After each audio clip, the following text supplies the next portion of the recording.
unique production brought Aboriginal legends to life in Charlottetown this afternoon. Mi'kmaq Legends is the collaborative work of Native and non-Native artists and performers.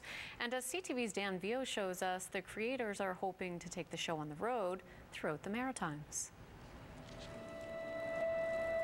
Ethereal music and light add a magical touch to this first ever workshop performance of an ambitious theatrical undertaking called Mi'kmaq Legends. Based on Aboriginal tales, including the creation of the world, the show walks the audience through stories that have been common in cultures all over the world. Little Scarface, for example. It's the story of a girl with two mean older sisters and how she eventually wins the love of a handsome young warrior. It echoes the European Cinderella fairy tale. This is amazing. It's like an ensemble piece.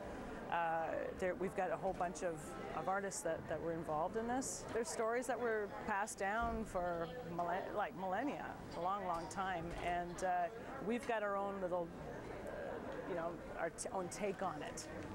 Pellissier-Lush, she wrote the poetry, and what we're doing is we're bringing it to life, to visual life. Playing with shadows, there's a shadow puppetry, there's singing, there's dancing. It's kind of like a known story for everyone. It's kind of like you tell stories at a campfire and people will listen. Are they good stories? Yeah, really good. They get to everyone because everybody can relate to them. There's 8 different poems, and one is creation, which is just basically a teaching of where we've come from. And then there's also ones like a bear and a little boy cub who gets raised by bears and the lessons that he learns there. And it tells you our history as well, because there's segments in each of the plays, the acts, that tells you a little bit of who we were and who we are now. The show grew out of a musical collaboration called Native Gumbo, which combined jazz and traditional drumming. And the Mi'kmaq Legends creative team includes a non-native composer and choreographer.